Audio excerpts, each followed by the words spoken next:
चर्चगेट स्थानक परिसरात आंदोलकांनी गर्दी केली, ठिय्या मांडलेला आहे। प्लॅटफॉर्मवर बसून हे आंदोलक सध्या घोषणा बजावतात। विजय गायकवाड आमचे प्रतिनिधी आपल्यासोबत जोडलेले आहेत। विजय, आपण पाहतोय चर्चगेट स्थानकात आंदोलकांनी आता गर्दी करायला सुरुवात केली आहे, काय सांगाल?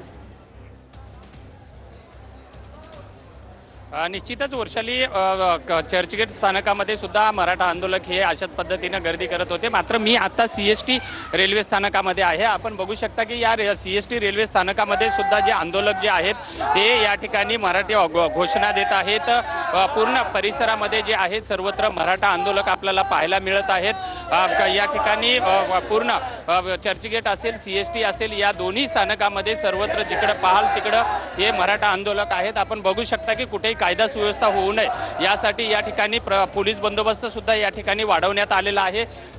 आज आठवड्याचा पहिला दिवस आहे आणि त्यामुळे कामावर जाणारा सुद्धा वर्ग जो आहे हा मोठ्या प्रमाणामध्ये सीएसटी स्थानकावरती येतो आणि त्यामुळे या ठिकाणी कुठेही कायदा सुव्यवस्थेचा प्रश्न निर्माण होऊ नये यासाठी पोलिसांनी या ठिकाणी बंदोबस्त वाढवलेला आहे। मराठा आंदोलक जे आहेत हे सर्वत्र आपल्याला सगळीकडे मराठा आंदोलक पाहायला मिळत आहेत। अनेक रेल्वे स्थानकाचं जे मेन स्पॉट आहे ज्या ठिकाणी तिकीटं काढल्या जातात त्या ठिकाणी सुद्धा मराठा आंदोलकांनी त्याच्या चार्जिंग पिन काढून आपले मोबाईल चार्जिंग करायचं सुरू केलेलं आहे। आपण बघू शकता ही जी दृश्य आहेत या ठिकाणावरती तिकीट काढलं जातं, मात्र मराठा आंदोलकांना मोबाईल कसे चार्ज करायचे त्यामुळे त्यांनी चक्क जे एटीएम ऑटोमॅटिक तिकीटच्या ज्या मशीन आहेत त्यांच्या मशीनचे वायर काढलेले आहेत आणि त्या ठिकाणी चार्जिंग करतात।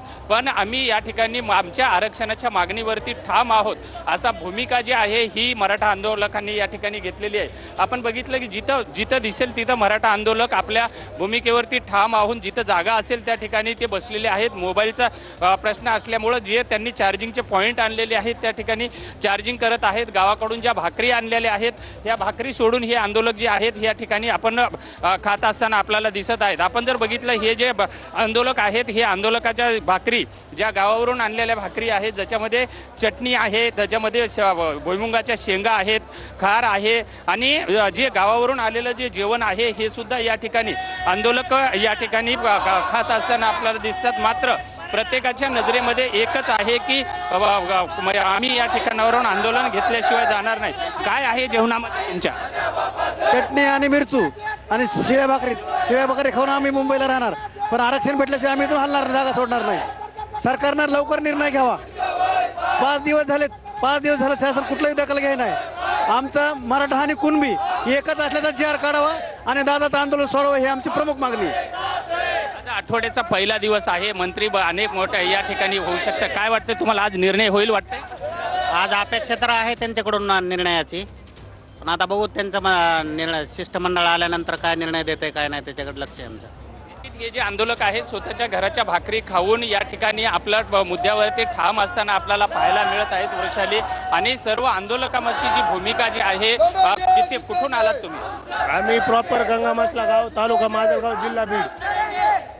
आमच्या जर दैवताला काय झालं तर नक्कीच आम्ही मुंबईला सुद्धा बीड जिल्हा बनविल्याशिवाय राहणार नाही। एक मराठा लाख मराठा ही भूमिका आहे वृषाली की अक्षरशः आंदोलक जे आहेत आपल्या मुद्द्यावरती ठाम आहेत आणि सगळीकडे आपण माझ्या बाजूला सुद्धा जर बघितलं तर या सीएसटी स्थानकामध्ये या ठिकाणी मोठ्या प्रमाणामध्ये पोलिसांचा बंदोबस्त जे आहे हा वाढवण्यात आलेला आहे। रात्रीच्या ड्युट्या केलेले ज्या पोलिसांना रिलीव्ह करण्यासाठी हा जो सकाळच्या वेळेमधला जो पोलीस बंदोबस्त आहे हा बंदोबस्त या ठिकाणी आपल्याला पाहायला मिळत आहे। आज आपण जर पूर्ण सीएसटी स्थानकावरून जर बघितलं तर सकाळी कामावर जाणारा जो क्राऊड आहे हा मोठ्या प्रमाणामध्ये स्थानकामधून उतरताना आपल्याला दिसतोय आणि या कामावर जाणाऱ्या नागरिकांना सुद्धा कुठेही त्रास होऊ नये अशी भूमिका पोलिसांकडून घेतल्या जात आहे।